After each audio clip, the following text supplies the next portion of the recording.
Bansal news group की तरफ से भोपाल में आयोजित मैराथन में जाने माने अभिनेता विद्युत जामवाल भी शामिल हुए। इस मौके पर बंसल न्यूज से खास बातचीत में उन्होंने कहा कि फिटनेस के साथ मानसिक स्वास्थ्य भी जरूरी है। उन्होंने कहा कि किसी के लिए भी असली ताकत उसका फैमिली होती है, उसके परिवार होता है। और बंसल न्यूज का खास आयोजन मैराथन में वो शामिल हुए थे, उनसे खास बातचीत की है, आपको सुनवाते हैं। नमस्कार। कार्यक्रम खास मुलाकात में आपका बहुत स्वागत है और मेरे साथ एक ऐसे एक्टर हैं, मैं कहूँ मुंबई नहीं, उनको मैं भारतीय सिनेमा जगत में भी नहीं बांधूंगा। वो आप कहिए एक्टर इज अ एक्टर, वो पूरे वर्ल्ड ओवर आप बात कर लें तो वो एक अभिनेता हैं, बेमिसाल अभिनेता हैं। कई बार क्या होता है कि एक इमेज आपके साथ चलती है क्योंकि वो एक फिटनेस आइकॉन हैं और मार्शल आर्ट जो हमारा कल्लरी पेटू है केरल का, उसके वो बहुत ही एक्सपोनेंट प्लेयर रहे हैं। लेकिन उनको खुदा हाफिज़ में जब मैंने देखा तो उनके भीतर के उस इंटेंस एक्टर को भी मैंने महसूस किया जो कई बार परसेप्शन और इमेज के पीछे चला जाता है। तो मुझे लगता है कि अभी बहुत कुछ है जो आना बाकी है।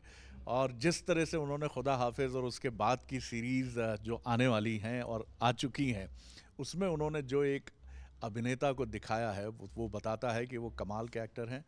और उसके साथ ही फिटनेस आइकॉन तो वो हैं ही, लेकिन मुझे लगता है कि अभी हमें इंतज़ार करना चाहिए क्योंकि बहुत सारी चीज़ें हैं जो आने वाले समय में सामने आएंगी। तो विद्युत जामवाल जी हैं मेरे साथ। सर बहुत स्वागत करता हूँ। Sharad ji, thank you, thank you, thank you. जितना सर हमने आपको महसूस किया, क्योंकि मैं भी कुछ उसी तरह का हूँ, भले ही मीडिया इंडस्ट्री में हूँ, जर्नलिस्ट हूँ, लेकिन मुझे ऐसा लगता है कि मेरा एक कोना है जिसको मुझे बचा के रखना है। और कई लोग कहते हैं कि आप इंट्रोवर्ट हैं, इसीलिए क्या आपके साथ भी कुछ ऐसा है? नहीं, मुझे इंट्रोवर्ट तो नहीं बोलते हैं, मगर लोग कह देते हैं कि ओवर कॉन्फिडेंट हैं। बट वो अगर हो ना आदमी तो अचीवमेंट कम रखती है होती है आदमी को। बट आपसे मिलकर मुझे बहुत अच्छा लगा, जो मेरी आपसे भी इंटरव्यू से पहले भी बातें हुई। जो आप उस कोने की बात कर रहे हैं, आपने काफ़ी सुरक्षित रखा है उसको। आप, मुझे लगता है आपने भी उसकी रक्षा बहुत ताकत से की है, क्योंकि आपकी आंखों में अभी भी मैं देखता हूं कि वो एक ज़िंदगी है। वो ज़िंदगी है जिससे आप बहुत खुश हैं, मुतमईन हैं और आगे आप बहुत सारे लक्ष्य, टारगेट्स देखते हैं। Is it true sir? नहीं, मैं पतंजलि योग सूत्र का स्टूडेंट हैं और वो बोलते हैं कि योगस चित्त वृत्ति निरोधा तदा द्रष्टु स्वरूप नाम। अपने दिमाग के अंदर जितनी भी गंदगी इकट्ठी होती रहती हैं, जो भी प्रॉब्लम्स आती हैं, उनको जल्दी से जल्दी निकालते रहो। आप निकालते रहोगे तो वो जो दिमाग जब क्लीन हो जाएगा तो आपकी अपनी असलियत दिख जाएगी। सो हमें सब सारे समय करना पड़ता है, सिर्फ वर्जिश फिजिकल नहीं, मेंटल भी होती है। बिल्कुल सर, मुझे तो लगता है कि पहले अंदर की वर्जिश होती है, उसके बाद आप बाहर की वर्जिश कर पाते हैं। तो इसीलिए तो अधिकतर लोग आजकल, मैं यंगस्टर्स को मिलता हूँ, उनको स्ट्रेस होती है, एंग्जाइटी होती है, डिप्रेशन। मेरे पेरेंट्स को मैंने कभी सुना नहीं था ऐसा होता हुआ। वो इसलिए आई थिंक क्योंकि वो अपने ऊपर समय बिताते ही नहीं है ज़्यादा। कमाल है। ये बहुत खूबसूरत मंत्र आपने दिया। आपके पिताजी आर्मी बैकग्राउंड से रहे, मदर एक आश्रम केरल में चलाती रहीं। किस तरह की बॉन्डिंग आपने बचपन में अपने पेरेंट्स में देखी? क्योंकि मुझे लगता है एक बच्चे के और बाद में एक फुल ग्रोन चाइल्ड के डेवलपमेंट में उसके बचपन, उसका अतीत बहुत इंपॉर्टेंट रोल प्ले करता ना, इम्पोर्टेंट तो रोल करता है। लाइक मेरे पेरेंट्स जैसे पेरेंट्स होने चाहिए वैसे ही रहे हैं। और मुझे लगता है जैसे भी किसी का पेरेंट हो, जब उसकी अपनी जिम्मेदारी आती है कि वो किस तरह से सोसाइटी में अपने आप को प्रेजेंट करता है, वो उसकी जिम्मेदारी होती है। वो अपने पेरेंट्स पे ब्लेम नहीं दे सकता है। संस्कार तो पेरेंट्स से मिलते हैं, जितनी अच्छी चीज़ें हम ले सकते हैं ले लेनी चाहिए। और अगर आपको उनमें कभी बाद में बड़े होकर ना दिखे वो सब अच्छी चीज़ें, तो वो वाली आप मत लें। सो आई थिंक मुझे जिस तरह से मेरे पेरेंट्स ने पलाया बड़ा किया है, मुझे लगता है कि I am proud of what they have done. जी, जी।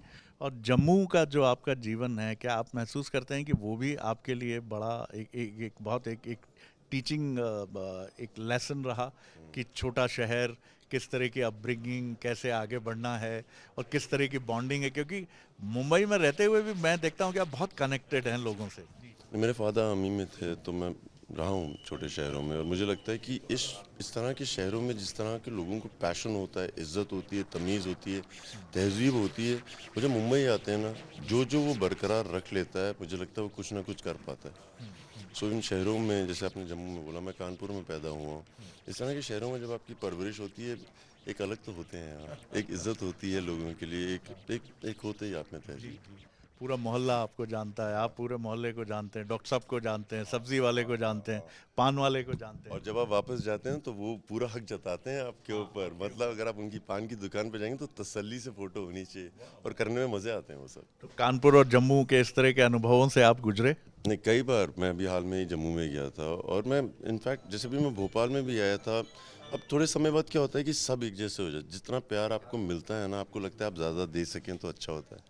और आज जब मैं बंसल मैराथन के लिए आया हूँ, आई थिंक जिस तरह से उन्होंने ऑर्गेनाइज़ किया, जिस तरह से प्यार से लोग कर रहे हैं ना, सब कुछ बहुत अच्छा है।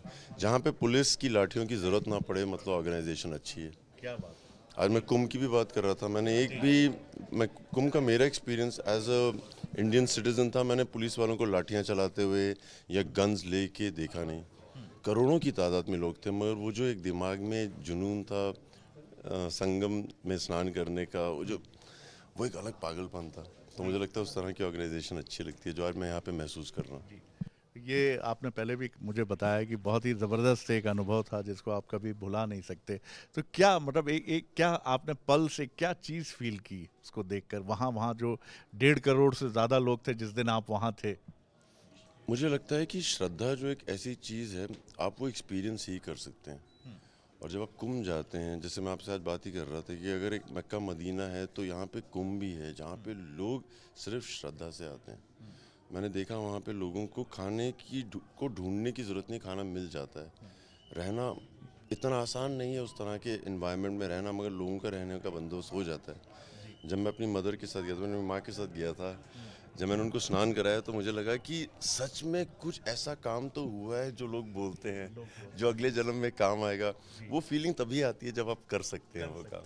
जो मेरी माँ की मुंह पे खुशी थी ना, मेरे ख्याल से मेरे किसी अवार्ड ने वो वाली खुशी नहीं दी थी उनके माँ अवार्ड। बहुत बहुत कमाल बात है। जो मैं आपकी सिनेमा की जर्नी के बारे में बात कर रहा था, तो मैंने खुदा हाफिज़ में जिस विद्युत जामवाल को देखा, वो मुझे लगता है कई बार एक परसेप्शन, एक बहुत नामचीन जो फिलोसोफर हैं वो कहते हैं कि जो इमेज है it is much more stronger than the reality. जी जी। तो ये अभिनेता अभी कितना एक्सप्लोर हुआ?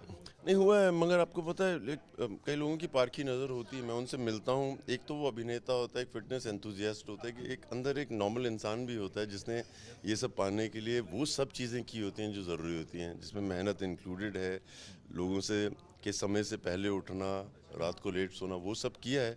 बट आप जैसे लोग हैं ना जो मिलते हैं और बोलते हैं कि तुम्हें देख के ऐसा लगता है कि तुमने सब, जैसा मैं हूँ वैसे बहुत सारे लोग हैं, जब मैं उनसे मिलता हूँ पहचान जाते हैं। जी। आप बहुत डिसिप्लिन एक्टर भी हैं। हाँ, एक दो सवालों के साथ खत्म करूंगा। तो जी जी। तो क्या मैंने आपको कभी पार्टीज में नहीं देखा उस तरह से, ऐसा सुना नहीं। तो जी, तो इसको लेकर आप बहुत डिसिप्लिन्ड हैं इन तमाम चीज़ों को लेकर? नहीं, दरअसल कई चीज़ें होती हैं जहाँ पे आपको ना बहुत मज़े नहीं आते हैं। पार्टीज उस तरह के लिए मेरे लिए मुझे बहुत मज़े नहीं आते हैं। ऐसा नहीं मैं नहीं जाता हूँ, मगर जब पार्टी करनी होती है तो अपने दोस्तों को अपने घर बुला के बिना कैमरास के पार्टी करने में जो मज़े हैं, उनकी गालियाँ सुनना, ये वो दोस्त हैं जो आपको जो मर्ज़ी बोल सकते हैं जब पब्लिक नहीं होगी। तो वो सब का आनंद तो दोस्तों के साथ घर पे ही आता है।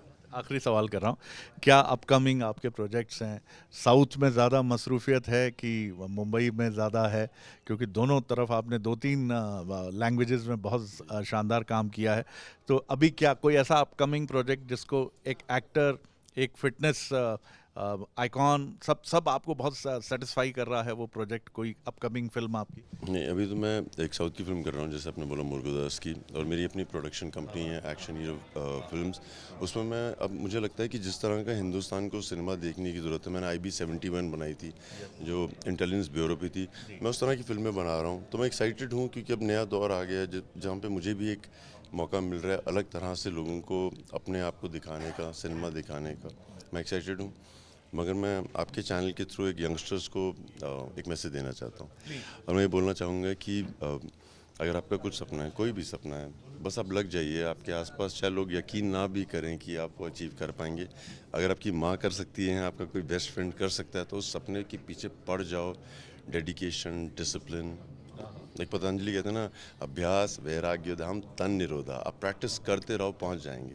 क्या बात है सर, बहुत बहुत शुक्रिया बात करने के लिए हमसे। और मुझे लगता है कि बहुत ही शानदार काम हम आगे आपका देखेंगे सर, बहुत मज़ा आया।